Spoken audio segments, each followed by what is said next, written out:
Give the two requisites for the judicial review of administrative decision or actions. That is, when is an administrative action ripe for judicial review? Answer. The following are the conditions for the ripeness for judicial review of an administrative action. A. The administrative action has already been fully completed and therefore is a final agency action. And B. All administrative remedies have been exhausted. The President can also abolish the Bureau in the Department of Interior and local governments, provided it is done in good faith because the President has been granted continuing authority to reorganize the administrative structure of the national government for effect economy and promote efficiency, and the powers include abolition of government offices. Q. The Secretary of the Department of Environment and Natural Resources DNR issued Memorandum Circular Number 123-15 prescribing the administrative requirements for the conversion of a Timber License Agreement TLA into an Integrated Forestry Management Agreement IFMA. ABC Corporation, a holder of a TLA which is about to expire, claims that the condition for conversion imposed by the said circular are unreasonable and arbitrary and a patent nullity because it violates the non-impairment clause under the Bill of Rights of the 1987 Constitution. ABC Corporation goes to court seeking the nullification of the subject circular. The DENR moves to dismiss the case on the ground that ABC Corporation has failed to exhaust administrative remedies, which is fatal to its cause of action. If you were the judge, will you grant the motion? 2015 bar. Answer. The motion to dismiss should be denied. The doctrine of exhaustion of administrative remedies applies only to judicial review of decisions of administrative agencies in the exercise of their quasi-judicial power. It has no application to their exercise of rule-making power. Q. Under the Local Government Code, name 4 persons who are disqualified from running for any elective position. Answer. Under Section 40 of the Local Government Code, the following are disqualified from running for any local elective position. 1. Those sentenced by final judgment for an offense involving moral turpitude, for an offense punishable by 1 year or more of imprisonment within 2 years after serving sentence. 2. Those removed from office as a result of an administrative case. 3. Those convicted by final judgment for violating the oath of allegiance to the Republic of the Philippines. 4. Those with dual citizenship. 5. Fugitives from justice in criminal or non-political cases here or abroad. 6. Permanent residents in a foreign country or those who have acquired the right to reside abroad and continue to avail of the same right after the effectivity of the Local Government Code. And the insane or feeble-minded. Q. In the May 8, 1995 elections for local officials, whose terms were to commence on June 30, 1995, Ricky filed on March 20, 1995 his certificate of candidacy for the office of government of Laguna. He won, but his qualification as an elected official was questioned. It is admitted that he is a repatriated Filipino citizen and a resident of the province of Laguna to be qualified for the office to which a local official has been elected. When at the latest should he be? A. A Filipino citizen. B. A resident of the locality. Explain. Answer. To be qualified for the office to which a local official has been elected, it is sufficient that he is a Filipino citizen at the time of his proclamation and at the start of his term. Philippine citizenship is required for holding an elective public office to ensure that no person owing allegiance to another country shall govern our people and a unit of the Philippine territory.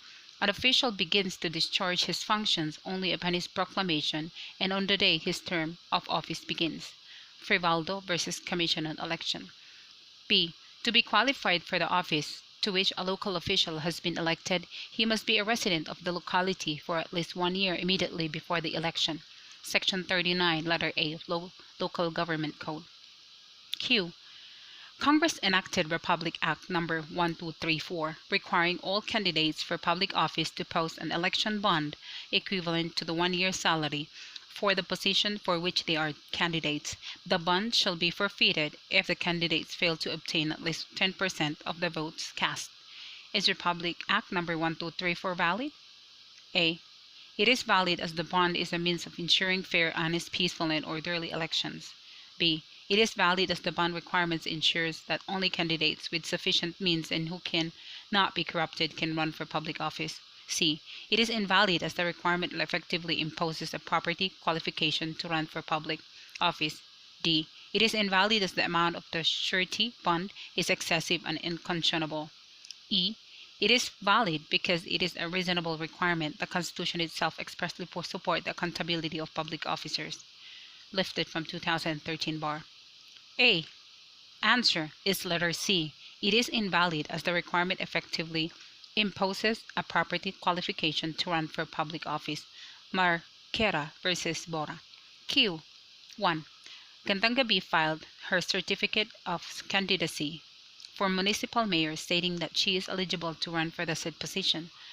Pasio Maagap, who also filed his certificate of candidacy for the same position, filed a petition to deny due course or cancel by COC under Section 78 of the Omnibus Election Code for material misrepresentation. As before Bai filed her COC, she had already been convicted of a crime involving moral turpitude. Hence, she is disqualified perpetually from holding any public office or from being elected to any public office before the election. The COMELEC cancelled Bai's COC, but her motion for reconsideration remained pending even after the election. Bai garnered the highest number of votes, followed by Pasio Maagap, who took his oath as acting mayor. Therefore, the COMELEC denied Bai's MR and declared her disqualified for running for mayor. Pasio Maagap asked the Department of Interior and local government secretary to be allowed to take his oath as permanent municipal mayor. This request was opposed by Vice Mayor Umaasa, invoking the rule on succession to the permanent vacancy in the mayor's office, who between Pasio Maagap and Vice Mayor Umaasa has the right to occupy the position of mayor. Explain your answer. Answer. Pasio Maagap would be entitled to occupy the position of mayor upon disqualification of Gandang Bai, on the basis of the petition to deny due course or cancel her certificate of candidacy under the provisions of Section 78 of the Omnibus Election Code. The rule is that an ineligible candidate who receives the highest number of votes is a wrongful winner. By express legal mandate, he could not even have been a candidate in the first place, but by virtue of the lack of material time or any other intervening circumstances, his ineligibility might not have been passed upon prior to election date.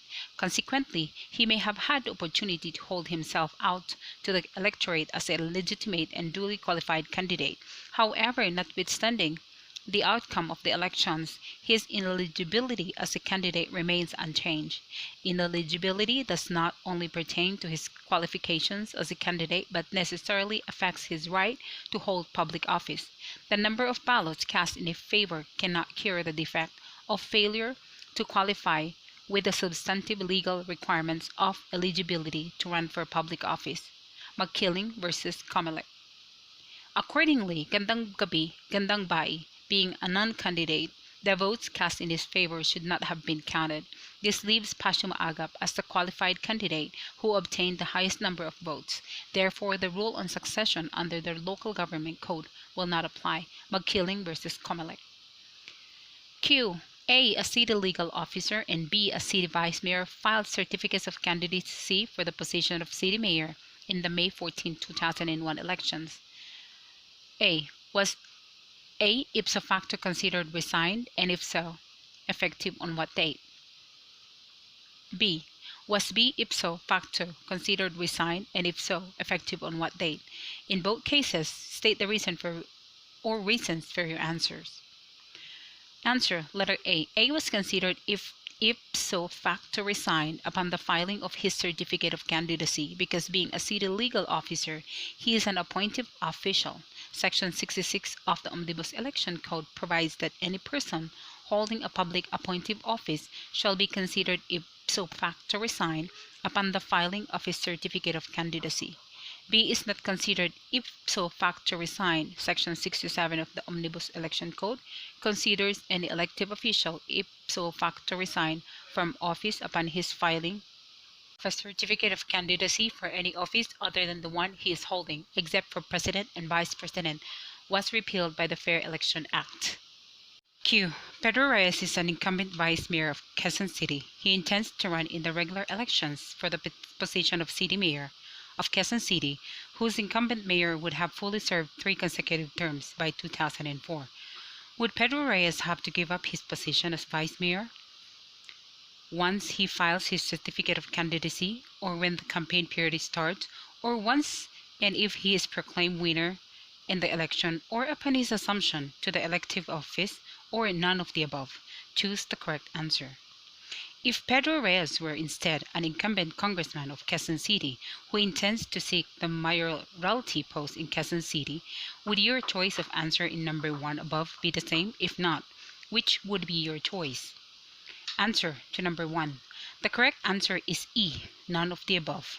Section 14 of the Fair Election Act repealed Section 67 of the Omnibus Election Code, which provided that any elected official, whether national or local, who runs for any office other than the one he is holding in a permanent capacity, except for President and Vice President, shall be considered ipso facto resigned from his office upon the filing of certificate of candidacy. Section 14 of the Fair Election Act likewise rendered ineffective the first proviso in the third paragraph of Section 11 of Republic Act No. 8436. Consequently, Pedro Reyes can run for mayor without giving up his position as vice mayor. He will have to give up his position as vice mayor upon expiration of his term as vice mayor on June 30, 2004. Number 2, the answer is the same if Pedro Reyes is the congressman of Quezon City, because the repeal of Section 67 of the Omnibus Election Code covers both elective national and local officials. Q. What is a stray ballot? Answer. Under Rule number 19 of the Rules for the Appreciation of Ballots in Section 211 of the Omnibus Election Code, stray ballot is one cast in favor of a person who has not filed a certificate of candidacy, or in favor of a candidate for an office for which he did not present himself. Although the code does not provide for a stray ballot, it is presumed that stray ballot refers to stray vote. Q. In the municipal mayoralty election in 1980, the candidate who obtained the highest number of votes was subsequently declared to be disqualified as a candidate, and so ineligible for the office to which he was elected. Would this fact entitle a competing candidate who obtained the second highest number of votes to ask and to be proclaimed the winner of the elective office? Answer, yes. The rule is that an ineligible candidate who received the highest number of votes is a wrongful winner. By express legal mandate, he could not even have been candidate in the first place, but by virtue of the lack of material time of any other intervening circumstances, his ineligibility might not have been passed upon prior to election date. Notwithstanding the outcome of the elections, his ineligibility as a candidate remains unchanged. Ineligibility does not only pertain to his qualifications as a candidate, but necessarily affects his right to hold public office. The number of ballots cast in his favor cannot cure the defect of failure to qualify with the substantive legal requirements of eligibility to run for public office. Accordingly, the disqualified candidate being a non-candidate, the votes cast in his favor should not have been counted. This leaves the candidate who obtained the second highest vote as the qualified candidate who actually obtained the highest number of votes. McKilling versus Comelec. Q. Mayor Pink is eyeing re-election in the next mayoralty race. It was common knowledge in the town that Mayor Pink will run for re-election in the coming elections. The deadline for filing of certificate of candidacy is on March 23, and the campaign period commences the following day. 1 month before the deadline, Pink has yet to file her COC, but she has been going around town giving away sacks of rice with the words "Mahal tayo ni Mayor Pink" printed on them, holding public gatherings and speaking about how good the town is doing, giving away pink t-shirt with "Kay Mayor Pink Ako" printed on them. Mr. Green is the political opponent of Mayor Pink. In April, noticing that Mayor Pink had gained advantage over him because of her activities before the campaign period, he filed a petition to disqualify Mayor Pink for engaging in an election campaign outside the designated period. A. Which is the correct body to rule on the matter? Comelec and Bank or Comelec Division? Answer with reasons. B. Rule on the petition. Answer. To letter A. It is the Commission on Elections and Bank which should decide the petitions. since it involves the exercise of the administrative powers of the Commission on Election. Section 3, Article 9C of the Constitution is not applicable. Baitan versus Comelec. Answer to letter B. The petition should be denied under Section 80 of the Omnibus Election Code. To be liable for premature campaigning, he must be a candidate, and unless he filed his COC, he is not a candidate. Lanot versus Commission on Election. Q. Discuss the disputable presumption, letter A, of conspiracy to bribe voters. B. Of the involvement of a candidate and of his principal campaign managers in such conspiracy. Answer to letter A. Under Section 28 of the Electoral Reforms Law, proof that at least one voter in different precincts representing at least 20% of the total precincts in any municipality, city, or province was offered, promised, or given money, valuable considerations, or other expenditure by the relatives, leader, or sympathizer of a candidate for the purpose of promoting the candidacy of such candidate, gives rise to a disputable presumption of conspiracy to bribe voters. Letter B. Section 28. If the proof affects at least 20% of the precincts of the municipality, city, or province to which the public office aspired for by the favored candidate relates, this shall constitute a disputable presumption of the involvement of the candidate and of his principal campaign managers in each of the municipalities concerned in the conspiracy. Q. What is your understanding of the principle of idem sonans as applied in election law? Answer. Idem sonans literally means the same or similar sound. This principle is made manifest in one of the rules for the appreciation of ballots embodied in the Omnibus Election Code, Section 211 BP 881, stating that a name or surname incorrectly written, which when read has a sound similar to the name or surname of a candidate, when correctly written, shall be counted in his favor. Thus, if the name as spelled in the ballot, though different from the correct spelling thereof, conveys to the ears, when pronounced according to the commonly accepted methods, a sound practically identical with the sound of the correct name as commonly pronounced, the name thus given is a sufficient designation of the person referred to. The question whether one name is idem sonans when with another is not a question of spelling, but of pronunciation.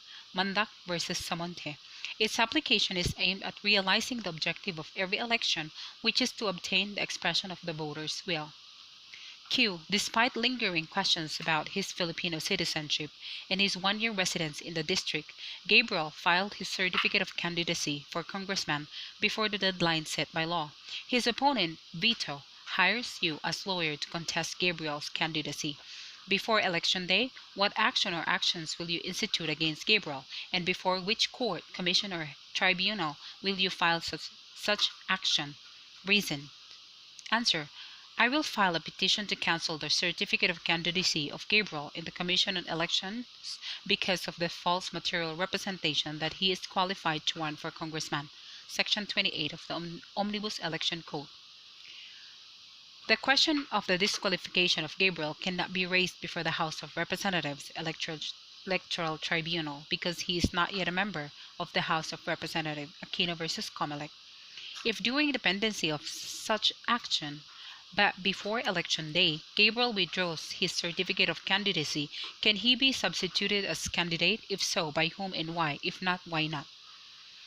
Answer. If Gabriel withdraws, he may be substituted by a candidate nominated by his political party. Section 77 of the Omnibus Election Code states, if after the last day of the filing of certificates of candidacy, an official candidate of a registered or accredited political party dies, withdraws, or is disqualified for any cause, only a person belonging to and certified by the same political party may file a certificate of candidacy to replace the candidate who died, withdrew, or was disqualified. Q. Letter C. If the actions instituted should be dismissed with finality before the election, and Gabriel assumes office after being proclaimed the winner in the election, can the issue of his candidacy and or citizenship and residence still be questioned? If so, what action or actions may be filed and where? If not, why not? Answer. The question of the citizenship and residence of Gabriel can be questioned in the House of Representatives Electoral Tribunal by filing a co-warranto case, since it is within its jurisdiction to decide the questions of the qualification of Gabriel. The decision of the Commission on Elections does not constitute res judicata. Jahalandoni versus Crespo, HRET case. Once a candidate for member of the House of Representatives has been proclaimed, the House of Representatives Electoral Tribunal acquires jurisdiction over election contests relating to his qualifications. Guerrero versus Comelec. Q. During his third term, A member of the House of Representatives, was suspended from office for a period of 60 days by his colleagues upon a vote of 2/3 of all members of the House. In the next succeeding election, he filed his certificate of candidacy for the same position. B. The opposing candidate filed an action for disqualification of A on the ground that the latter's candidacy violated Section 7, Article 6 of the Constitution, which provides that no member of the House of Representatives shall serve for more than 3 consecutive terms. A answered that he was not barred from running again for that position because his service was interrupted by 60 days suspension, which was involuntary. Can A legally continue with his candidacy, or is he already barred? Why? Answer. A cannot legally continue with his candidacy. He was elected as member of the House of Representatives for a third term. This term should be included in the computation of the term limits even if A did not serve for a full term. Record of the Constitutional Commission, Volume N, P, page 592. He remained a member of the House of Representatives even if he was suspended. Q. In the May 1992 elections, Manuel Manalo and Segundo Parate were elected as mayor and vice mayor respectively. Upon the death of Manalo as incumbent municipal mayor, Vice Mayor Segundo Parate succeeded as mayor and served for the remaining portion of the term of office. In the May 1995 election, Segundo Parate ran for and won as mayor and then served for the full term. In the May 1998 election, Parate ran for a re-election of mayor and won again. In the May 2001 election, Segundo Parate filed his certificate of candidacy for the same position of mayor, but his rival mayoralty candidate sought his disqualification, alleging violation of the 3-term limit for local elective officials provided for in the Constitution and in the Local Government Code. Decide whether the disqualification case will prosper or not. Answer. The disqualification case should be dismissed, as held in Borja versus Comelec. In computing the 3-term limitation imposed upon elective local officials, only the term for which he was elected to should be considered. The term which he served as a result of succession should not be included. It is not enough that the official has served 3 consecutive terms. He must have been elected to the same position 3 consecutive times. Q. Manuel was elected mayor of the municipality of Tuba in the elections of 1992, 1995, and 1998. He fully served his first 2 terms, and during his 3rd term, the municipality was converted into the component city of Tuba. The said charter provided for a holdover, and so without interregnum, Manuel went on to serve as the mayor of the city of Tuba. In the 2001 elections, Manuel filed his certificate of candidacy for city mayor. He disclosed, though, that he had already served for 3 consecutive terms as elected mayor when Tuba was still a municipality. He also stated in his certificate of candidacy that he is running for the position of mayor for the first time now that Tuba is a city. Reyes, an adversary, ran against mayor and petitioned that he be disqualified because he had already served for 3 consecutive terms as mayor. The petition was not timely acted upon, and Manuel was proclaimed the winner with 20,000 votes over the 10,000 votes received by Reyes as the only other candidate. It was only after Manuel took his oath and assumed office that the Comelec ruled that he was disqualified for having run and served for 3 consecutive terms. As lawyer of Manuel, present the possible arguments to prevent his disqualification and removal. How would you rule on whether or not Manuel is eligible to run as mayor of the newly created city of Tuba immediately after having already served for 3 consecutive terms as mayor of the municipality of Tuba? Assuming that Manuel is not an eligible candidate, rebut Reyes' claim that he should be proclaimed as winner having received the next higher number of votes. Answer to letter A. As lawyer of Manuel, I would argue that he should not be disqualified and removed because he was a three-term mayor of the municipality of Tuba, and with its conversion to a component city, the latter has a totally separate and different corporate personality from that of the municipality. Moreover, as a rule, in the representative democracy, the people should be allowed to freely choose those who will govern them. Having won the election, the choice of the people should be respected. Answer to letter B. Manuel is not eligible to run as mayor of the city of Tuba. The 1987 Constitution specifically included an exemption to the people's freedom to choose those who will govern them in order to avoid the evil of a single person accumulating excessive power over a particular territorial jurisdiction as a result of a prolonged stay in the same office. To allow Manuel to vie for the position of city mayor after having served for 3 consecutive terms as a municipal mayor would obviously defeat the very intent of the framers when they wrote this exception. Should he be allowed another 3 consecutive terms as mayor of the city of Tuba, Manuel would then be possibly holding office as chief executive over the same territorial jurisdiction and inhabitants for a total of 18 consecutive years.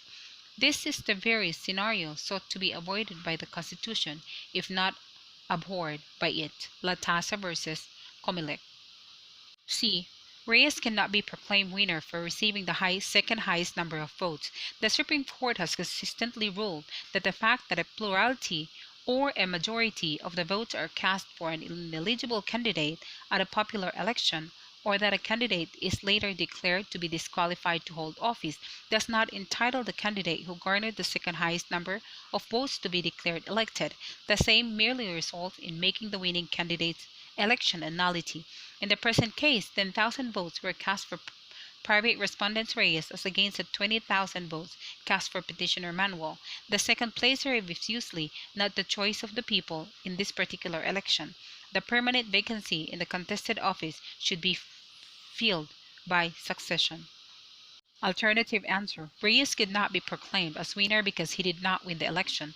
To allow the defeated candidate to take over the mayoralty despite his rejection by the electorate is to disenfranchise the electorate without any fault on their part, and to undermine the importance and meaning of democracy and the people's right to elect officials of their choice. Benito versus Comelec. Q. How do you differentiate the petition filed under Section 68 from the petition filed under Section 78, both of the Omnibus Election Code? Answer. A certificate of candidacy, which is denied or cancelled under Section 78 of the Omnibus Election Code, would make said certificate of candidacy void ab initio, which would preclude the application of the rules on succession for purposes of replacing him upon his disqualification, because up to that point of his disqualification he shall be considered merely as a de facto officer. Unlike in the case of disqualification under Section 68 of Omnibus Election Code, which would give rise to the de jure of officership of the disqualified candidate up to the point of disqualification. The other basic distinctions between petitions for disqualification of candidates and petition to reject or cancel certificate of candidacy are as follows. Under Section 68 of Omnibus Election Code, a candidate may be disqualified if he commits any of the election offenses or prohibited acts specified therein, if he is permanent resident of or an immigrant to a foreign country. On the other hand, under Section 78 of the same law, a certificate of candidacy may be denied due course or cancelled if found to be containing material representations which are false and deliberately made. These would include misrepresentations as to age, residence, citizenship, or non-possession of natural-born status, registration as a voter, and eligibility as when one, although precluded from running for a fourth term because of the three-term limit rule, claims to be nonetheless qualified, or when one claims to be eligible despite his disqualification on the basis of an accessory penalty imposed upon him in connection with his conviction in a criminal case. A petition for disqualification under Section 68 may be filed at any time after the last day of filing of the certificate of candidacy, but not later that the candidate's proclamation should he win in the elections, while a petition to deny due course to or cancel a certificate of candidacy under Section 78 must be filed within 5 days prior to the last day of filing of certificates of candidacy, but not later than 25 days from the time of the filing of the certificate of candidacy. While a person who is disqualified under Section 68 is merely prohibited to continue as a candidate, the person whose certificate is cancelled or denied due course under Section 78 is not treated as candidate at all. Thus, a candidate disqualified under Section 68 may be validly substituted, but only by an official candidate of his registered or accredited party. Q. Give 3 issues that can be properly raised and brought in a proclamation contest. Answer. According to Section 243 of the Omnibus Election Code, the following issues can be properly raised. A. The composition of proceedings of the Board of Canvassers are illegal. B. The canvassed election returns are incomplete, contain material defects, are proved to be tampered with, or contain discrepancy in the same returns or in other authenticated copies. C. The election returns were prepared under duress, threats, coercion, or intimidation, or they are obviously manufactured or not authentic. And D. Substitute or fraudulent returns in controverted polling places were canvassed, the result of which materially affected the standing of the aggrieved candidate or candidates. However, according to Section 15 of the Synchronized Election Law, no pre-proclamation cases shall be allowed on matters relating to the preparation, transmission, receipt, custody, and appreciation of the election returns or the certificates of canvass with respect to the positions of President, Vice President, Senator, and Member of the House of Representatives. No pre-proclamation cases allowed in the case of barangay elections. Q. The 1st Legislative District of South Cotabato is composed of General Santos and 3 municipalities including Polomolok. During the canvassing proceeding before the District Board of Canvassers in connection with the 2007 congressional elections, candidate MP objected to the certificate of canvass for Polomolok on the ground that it was obviously manufactured, submitting as evidence the affidavit of a mayoralty candidate of Palomok. The certificate of canvass for General Santos was likewise objected to by MP on the basis of the confirmed report of the local NAMFERL that 10 election returns from non-existent precincts were included in the certificate. MP moved that the certificate of canvass for General Santos be corrected to exclude the result from the non-existent precinct. The District Board of Canvassers denied both objections and ruled to include the certificate of canvass. May MP appeal the ruling to the COMELEC? Explain. Answer. No. MP cannot appeal the ruling to the Commission on Elections under Section 15 of Republic Act No. 7166 as amended by Republic Act No. 9369. No pre-proclamation controversies regarding the appreciation of election returns and certificates of canvass may be entertained in elections for member of the House of Representatives. The canvassing body may correct manifest errors in the certificate of canvass. His recourse is to file a regular election protest before the HRET, Pimentel versus Comelec. Q. Under the Omnibus Election Code, BP 881, as amended, briefly differentiate an election protest from a co-warranto case as to who can file the case and the respective grounds thereof. Answer. An election protest may be filed by a losing candidate for the same office for which the winner filed his certificate of candidacy.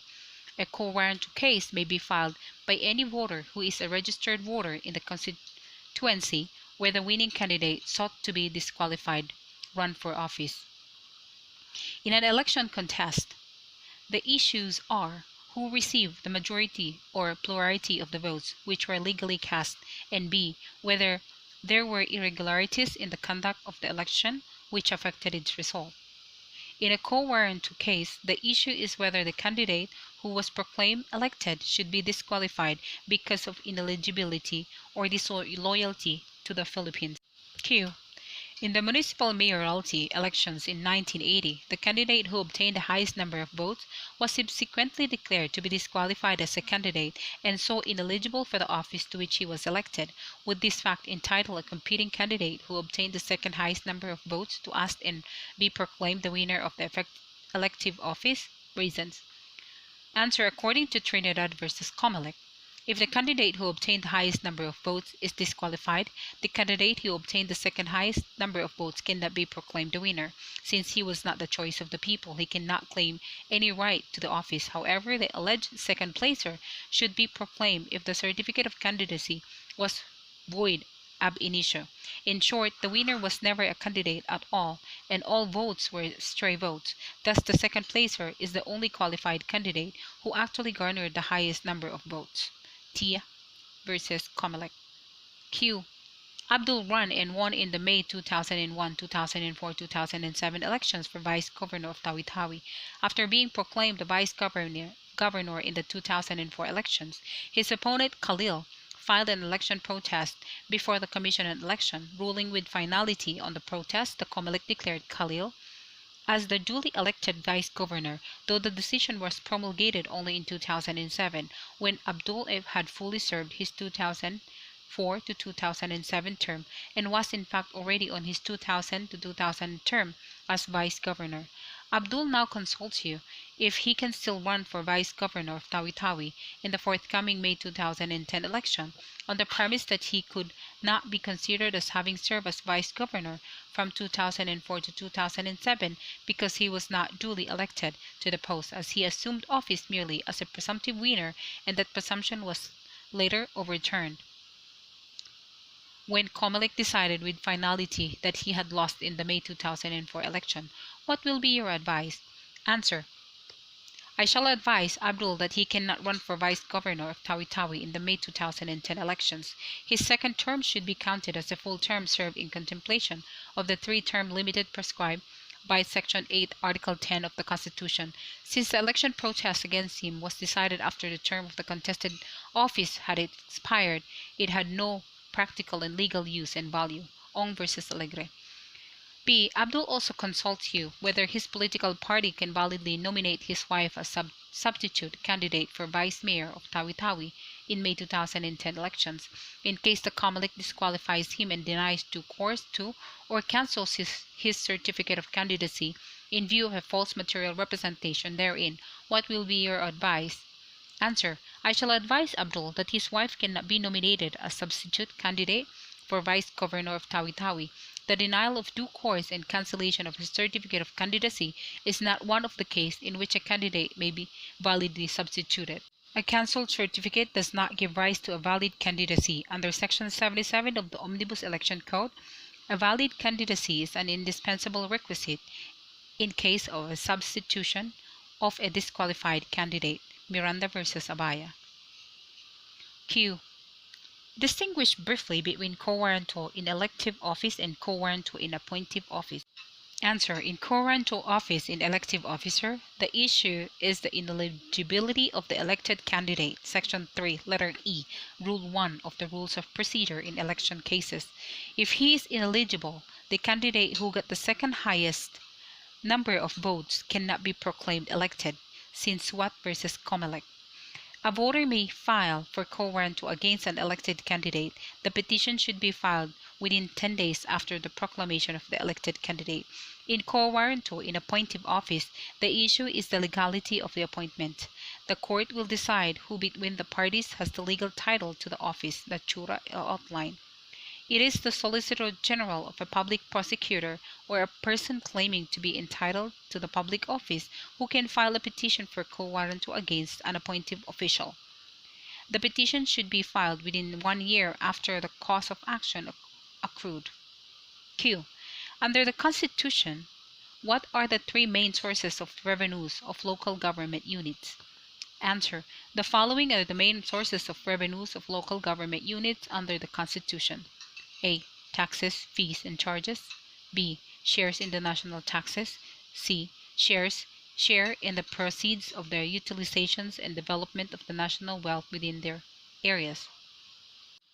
Q. From an existing province, wide land, Congress created a new province, 100 Isles, consisting of several islands with an aggregate area of 500 square kilometers.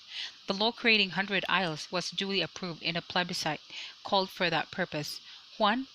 A taxpayer and a resident of wide land assailed the creation of 100 Isles, claiming that it did not comply with the area requirement as set out in the local government code, an area of at least 2,000 square kilometers. The proponents justified the creations, however, pointing out that the rules and regulations implementing the local government code states that the land area requirement shall not apply where the proposed province is composed of one or more islands. Accordingly, since the new province consists of several islands and the area requirement need not be satisfied, how tenable is the position of the proponents? 2014. Answer. In exempting provinces composed of one or more islands from both the contiguity and land area requirements, Article 9 of the IRR cannot be considered inconsistent with the criteria under Section 461 of the Local Government Code, far from being absolute regarding application of the requirements of a contiguous territory of at least 2,000 square kilometers, as certified by the Land Management Bureau. Section 461 allows for said exemption by providing, under paragraph B thereof, that the territory need not be contiguous if the new province comprises two or more islands or is separated by a chartered city or cities which do not contribute to the income of the province. For as long as there is compliance with the income requirement, the legislative intent is, after all, to the effect that the land area and population requirements may be overridden by the established economic viability of the proposed province. Can a barangay assembly exercise any police power? Letter A. Letter B. Can the Liga ng mga Barangay exercise legislative powers? Answer to letter A. No. The barangay assembly cannot exercise any police power. Under Section 398 of the Local Government Code, it can only recommend to the Sangguniang Barangay the adoption of measures for the welfare of the barangay and decide on the adoption of an initiative. Letter B. The Liga ng mga Barangay cannot exercise legislative powers as stated in Bito Onon versus Fernandez. It is not a local government unit, and its primary purpose is to determine representation of the Liga in the Sanggunians, to ventilate, articulate, and crystallize issues affecting barangay government administration, and to secure solutions for them through proper and legal means. Q. The City of San Rafael passed an ordinance authorizing the city mayor, assisted by the police, to remove all advertising signs displayed or exposed to public view in the main city street for being offensive to sight or otherwise a nuisance. AM, whose advertising agency owns and rents out many of the billboards ordered removed by the city mayor, claims that the city should pay for the destroyed billboards at their current market value since the city has appropriated them for the public purpose of city beautification. The mayor refuses to pay, so AM is suing the city and the mayor for damages arising from the taking of his property without due process nor just compensation. Will AM's suit prosper? Reason briefly. Answer. The suit of AM will not prosper. The removal of the billboards is not an exercise of the police of the power of eminent domain, but of police power. Churchill versus Rafferty. The abatement of a nuisance in the exercise of police power does not constitute taking of property and does not entitle the owner of the property involved to compensation. Association of Small Landowners in the Philippines versus Secretary of Agrarian Reform. Q. The Sangguniang Panglungsod of Pasay City passed an ordinance requiring all disco pub owners to have all their hospitality girls tested for the AIDS virus. Both disco pub owners and the hospitality girls assailed the validity of the ordinance for being violative of their constitutional rights to privacy and to freely choose a calling or business. Is the ordinance valid? Explain. Answer. The ordinance is a valid exercise of police power. The right to privacy yields to certain paramount rights of the public and differs to the exercise of police power. The ordinance is not prohibiting the disco pub owners and the hospitality girls from pursuing their calling or business, but is merely regulating it. Social Justice Society versus Dangerous Drugs Board. The ordinance is a valid exercise of police power because its purpose is to safeguard public health. Beltran versus Secretary of Health. Q. ABC operates an industrial waste processing plant within Lawag City. Occasionally, whenever fluid substances are released to a nearby creek, a obnoxious odor is emitted, causing dizziness among residents in Barangay La Paz. On complaint of the Punong Barangay, the city mayor II wrote ABC demanding that it abate the nuisance, which was ignored. An invitation to attend a hearing called by the Sangguniang Panlusod was also declined by the president of ABC. The city government thereupon issued a cease and desist order to stop the operations of the plant, prompting ABC to file a petition for injunction before the regional trial court, arguing that the city government did not have any power to abate the alleged nuisance. Decide with reason. Answer: the city government has no power to stop tile operations of the plant. Since its operations is not a nuisance per se, the city government cannot abate it extrajudicially. A suit must be filed in court. Q. The Sangguniang Bayan of the Municipality of Santa Ilocos Sur passed Resolution Number 1, authorizing its mayor to initiate a petition for the expropriation of a lot owned by Cristina as site for its municipal sports center. This was approved by the mayor. However, the Sangguniang Panlalawigan of Ilocos Sur disapproved the resolution, as there might still be other available lots in Santa for a sports center. Nonetheless, the municipality of Santa, through its mayor, filed a complaint for eminent domain. Cristina opposed this on the following grounds: A. The municipality of Santa has no power to expropriate. B. Resolution Number 1 has been voided since the Sangguniang Panlalawigan disapproved it for being arbitrary. And C. The municipality of Santa has other and better lots for that purpose. Resolve the case with reason. Answer to letter A. The municipality of Santa has the power to expropriate. Section 19 of the Local Government Code grants all local government units the power to eminent domain. However, Section 19 of the Local Government Code requires an ordinance, not a resolution, for the exercise of the power of eminent domain. Letter B. The disapproval of Resolution Number 1 by the Sangguniang Panlalawigan of Ilocos Sur on the ground that there may be other lots available in Santa is not a valid ground, because it can disapprove Resolution Number 1 solely on the ground that it is beyond the power of the Sangguniang Bayan of Santa. Moday v. Court of Appeals. Letter C. If there are other lots that are better and more appropriate for the municipal sports center, the lot owned by Cristina should not be expropriated.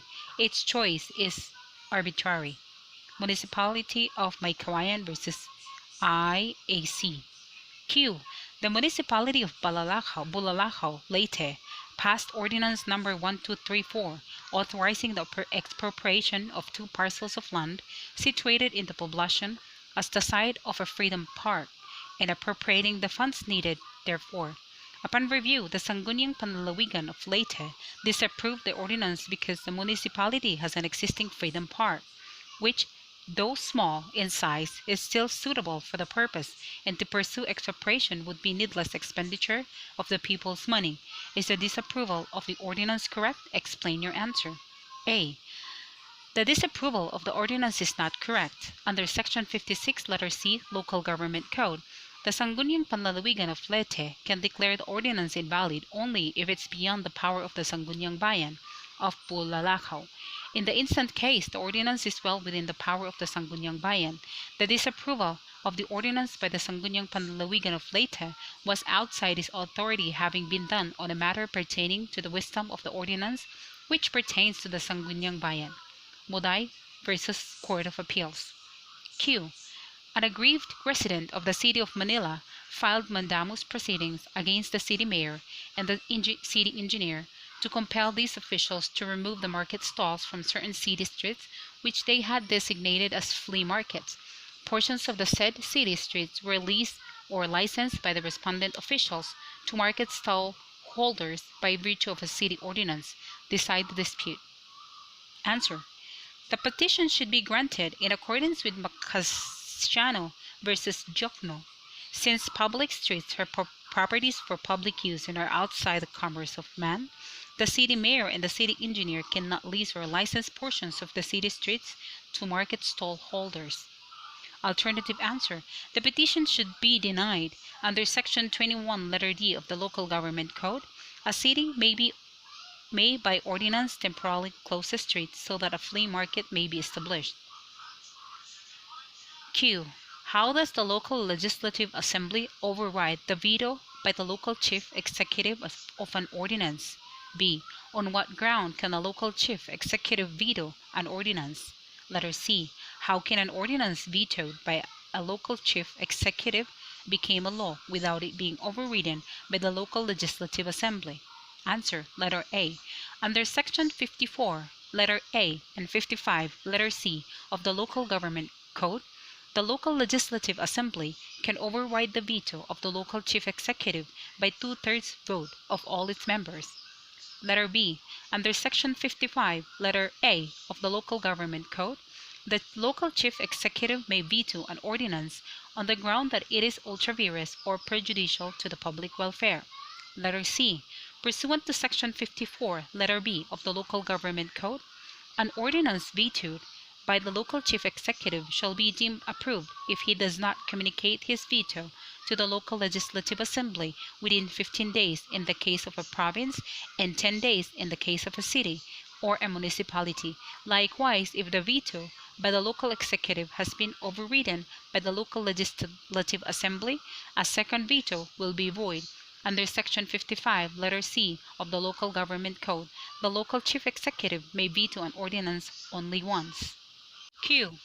Jose Y. Sabater is a real estate developer. He acquires raw lands and converts them into subdivisions. After acquiring a lot of around 15 hectares in Cabanatuan City, he caused the preparation of a subdivision plan for the property. Before he was able to submit the subdivision plan to the Bureau of Lands and/or Land Registration Commission for verification and/or approval, he was informed that he must first present the plan to the city engineer, who would determine whether the zoning ordinance of the Cabanatuan City had been observed. He was surprised when he was asked to pay the city government a service fee of 30 cents per square meter or land covered by his subdivision plan. He was even more surprised when informed that a fine of 200 pesos and/or imprisonment for not exceeding 6 months or both have been fixed in the ordinance as penalty for violation thereof. Believing that the city ordinance is illegal, he filed suit to nullify the same. Decide the case with reason. Answer. The ordinance is null and void. In Villacorta v. Bernardo, the Supreme Court held that a municipal ordinance cannot amend a national law in the guise of implementing it. In this case, the requirement actually conflicts with Section 44 of Act No. 496 because the latter does not require subdivision plans to be submitted to the city engineer before they can be submitted for approval, and verification by the Land Registration Commission and/or the Bureau of Lands. Q. The municipality of Pinatuctao is sued for damages arising from injuries sustained by a pedestrian who was hit by a glass pane that fell from a dilapidated window frame of the municipal hall. The municipality files a motion to dismiss the complaint, invoking state immunity from suit. Resolve the motion with reason. Answer. The motion to dismiss should be denied. Under Section 24 of the Local Government Code and Article 2189 of the Civil Code, the municipality of Pinatuctao is liable for damages arising from injuries to person by reason of negligence of local government units or local officers, of the defective condition of the municipal hall, which is under their control and supervision. 2. The municipality of Sibonga, Cebu, wishes to enter into a contract involving expenditure of public funds. What are the legal requisites thereof? Answer. The following are the legal requisites for the validity of contract to be entered into by the municipality of Sibonga, which involves the expenditure of public funds. Letter number 1. The contract must be within the power of the municipality. Number 2.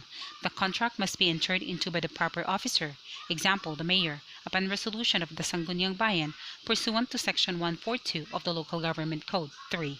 In accordance with Section 606 of the Revised Administrative Code, there must be an appropriation of the public funds, and in accordance with Section 607, there must be a certificate of availability of funds issued by the municipal treasurer. And 4. The contract must conform with the formal requisites of written contracts prescribed by law. Q. What body or bodies are vested by law with the authority to settle disputes involving A. Two or more towns within the same province. B. Two or more highly urbanized cities. Answer to letter A. Under Section 118, letter B of the Local Government Code, boundary disputes involving two or more municipalities within the same province shall be settled by the Sangguniang Panlalawigan concerned. Letter B. Under Section 118, letter D of the Local Government Code, boundary disputes involving two or more highly urbanized cities shall be settled by the Sangguniang Panglungsod of the parties. Q.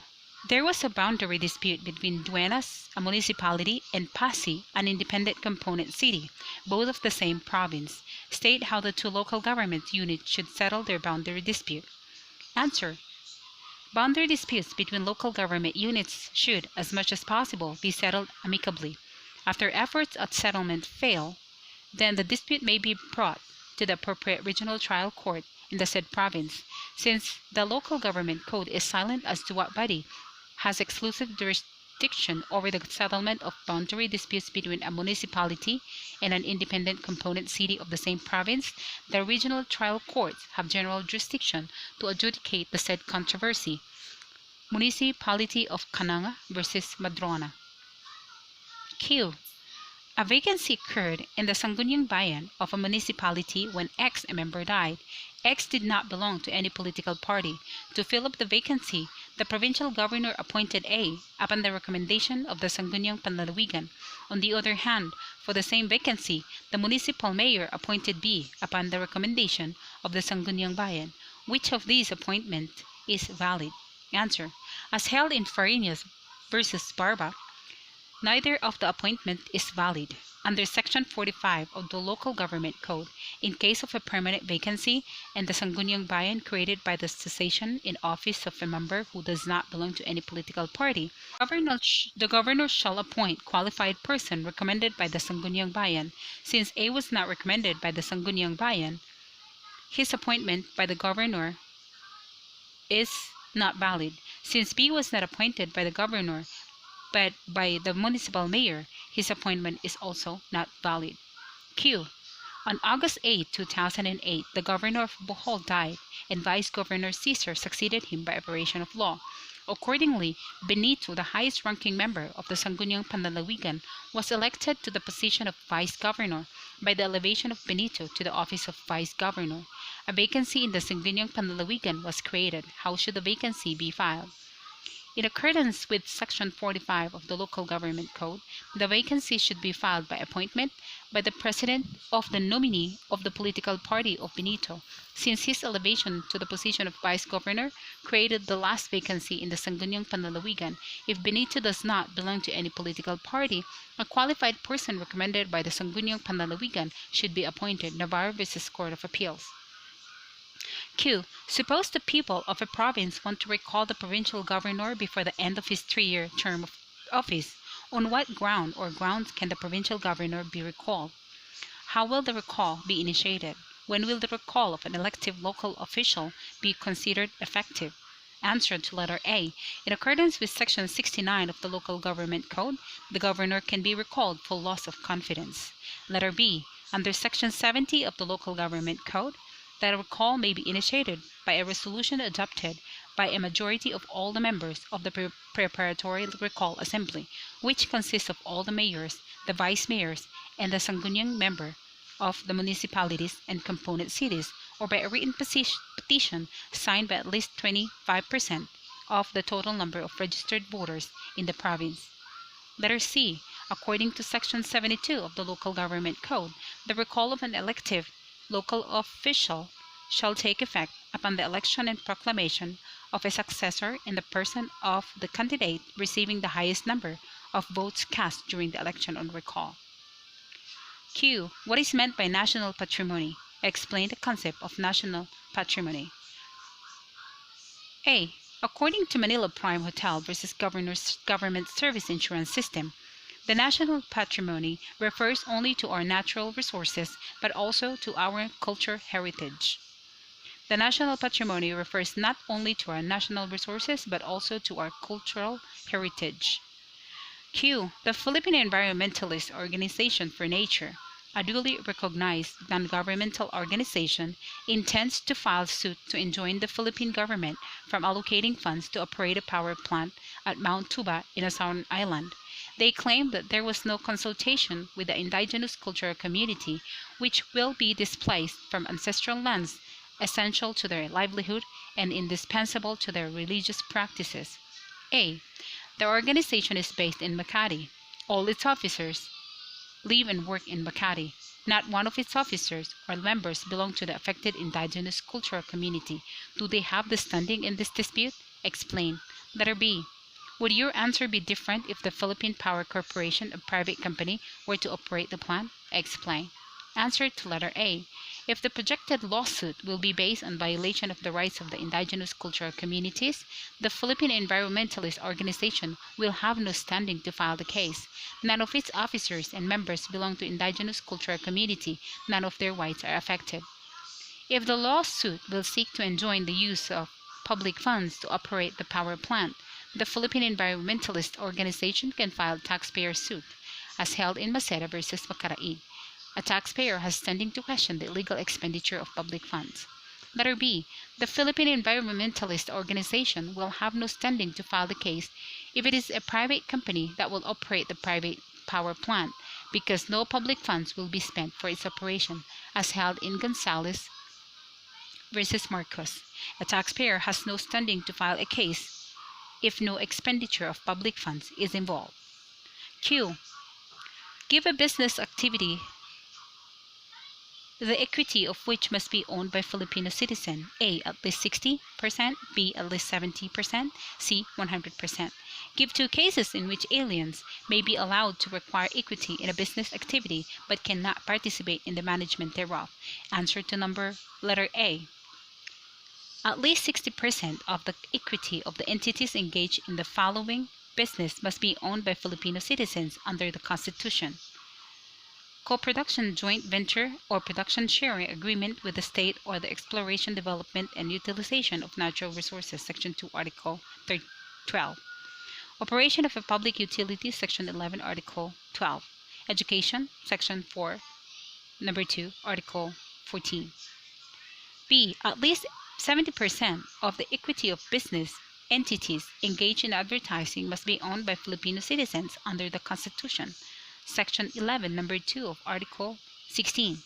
Mass media must be wholly owned by Filipino citizens under the Constitution. Section 11, Number 1, Article 16. Under Number 2. Under the Constitution, aliens may acquire equity but cannot participate in the management of business entities engaged in the following activities: public utilities, education, advertising. Q. BD Telecommunications BDTI, a Filipino-owned corporation, sold its 1,000 common shares of stock in the Philippine Telecommunications Company, PTC, a public utility, to Australian Telecommunication AT, another stockholder of the PTC, which also owes 1,000 common shares. A Filipino stockholder of PTC questions the sale on the ground that it will increase the common shares of AT, a foreign company, to more than 40% of the capital stock of PTC, in violation of the 40% limitation of foreign ownership of a public utility. AT argued that the sale does not violate the 60/40 ownership requirement in favor of Filipino citizens, decreed in Section 2, Article 12 of the 1987 Constitution, because Filipinos still own 70% of the capital of the PTC. AT points to the fact that it owns only 2,000 common voting shares and 1,000 non-preferred shares, while Filipino stockholders own 1,000 common shares and 6,000 preferred shares. Therefore, Filipino stockholders still own a majority of the outstanding capital stock of the corporation, and both classes of shares have a par value of 20 pesos per share. Decide. Answer. The application of the grandfather rule is justified by the circumstance of the case to determine the nationality of the petitioner. The use of the grandfather rule as a supplement to the control test is not prescribed by the Constitution. The grandfather rule, standing alone, should not be used to determine the Filipino ownership and control in a corporation, as it could result in an otherwise foreign corporation rendered qualified to perform nationalized or partly nationalized activities. Hence, it is only when the control test is first complied with that the grandfather rule may be applied. Put in another manner, if the subject corporation's Filipino equity falls below the threshold 60%, the corporation is immediately considered foreign-owned, in which case the need to resort to the grandfather rule disappears. As a corollary rule, even if the 60-40 Filipino to foreign equity ratio is apparently met by the subject or investee corporation, or resort to the grandfather rule is necessary if doubt exists as to the locus of the beneficial ownership and control. Q. Pursuant to its mandate to manage the orderly sale, disposition, and privatization of the National Power Corporation, NPC generation assets, real estate, and other disposable assets, the Power Sector Asset and Liabilities Management, SALM, started the bidding process for the privatization of Angat Hydroelectrical Power Plant, AHEP. After evaluation of the bids, K-Pop Energy Corporation, a South Korean company, was the highest bidder. Consequently, a notice of award was issued to K-Pop.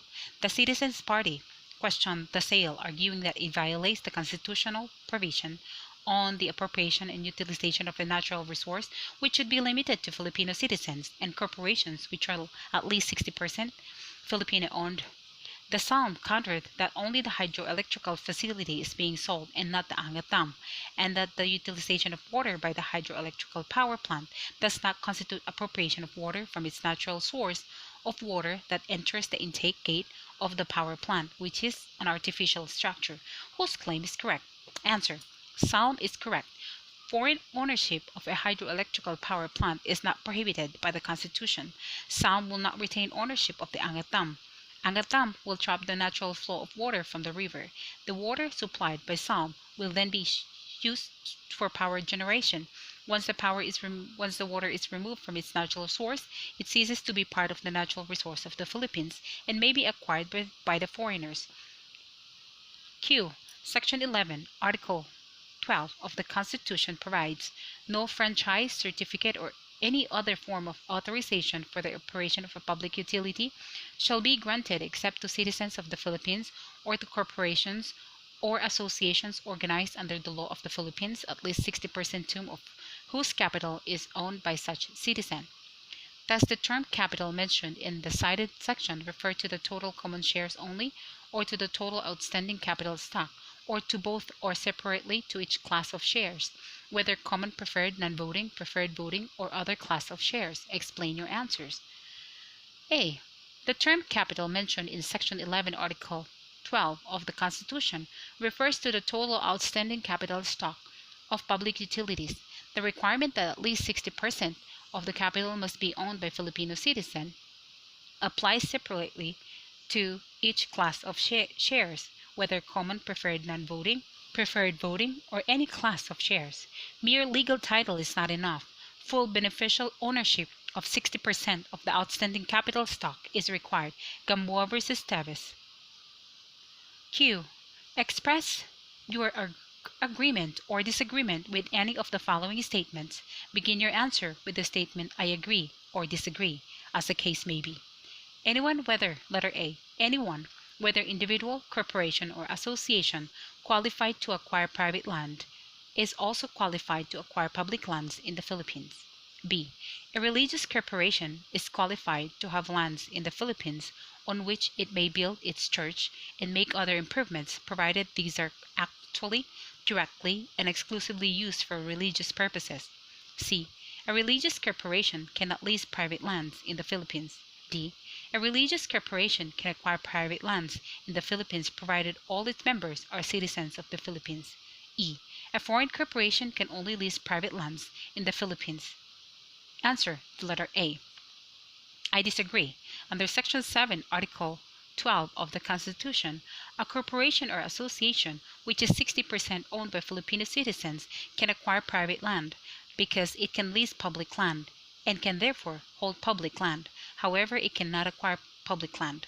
Under Section 3, Article 12 of the Constitution, private corporations and associations can only lease and cannot acquire public land. Under Section 8, Article 12 of the Constitution, a natural-born Filipino citizen who lost his Philippine citizenship may acquire private land only and cannot acquire public land. Letter B. I disagree. The mere fact that a corporation is religious does not entitle it to own public land, as held in Register of Deeds. Versus Un Ciuti Temple. Land tenure is not indispensable to the free exercise and enjoyment of religious profession of worship. The religious corporation can own private land only if it's at least 60% owned by Filipino citizens. Letter C. I disagree. Under Section 1 of the Presidential Decree Number 471, corporations and associations owned by aliens are allowed to lease private lands up to 25 years, renewable for another period of 25 years, upon agreement of the lessor and the lessee. Hence, even if the religious corporation is owned by aliens, it can lease private lands. Letter D. I disagree. For a corporation to qualify to acquire private lands in the Philippines under Section 7, Article 10 of the Constitution, in relation to Section 2, Article 12 of the Constitution, only 60% of the corporation is required to be owned by Filipino citizens for it to qualify to acquire private lands. Letter E. I agree. A foreign corporation can lease private lands only and cannot lease public lands. Under Section 2, Article 12 of the Constitution, the exploration, development, and utilization of public lands may be undertaken through co-production, joint venture, or production sharing agreements only with Filipino citizens or corporations or associations which are at least 60% owned by Filipino citizens. Q. Andilim, an ethnic Chinese, became a naturalized Filipino in 1935, but later he lost his Filipino citizenship when he became a citizen of Canada in 1971. Wanting the best of both worlds, he bought in 1987 a residential lot in Forbes Park and a commercial lot in Binondo. Are these sales valid? Why? Answer: no, the sales are not valid. Under Section 8, Article 12 of the Constitution, only a natural-born citizen of the Philippines who lost his Philippine citizenship may acquire private lands. Since Andilim was a former naturalized Filipino citizen, he is not qualified to acquire private lands.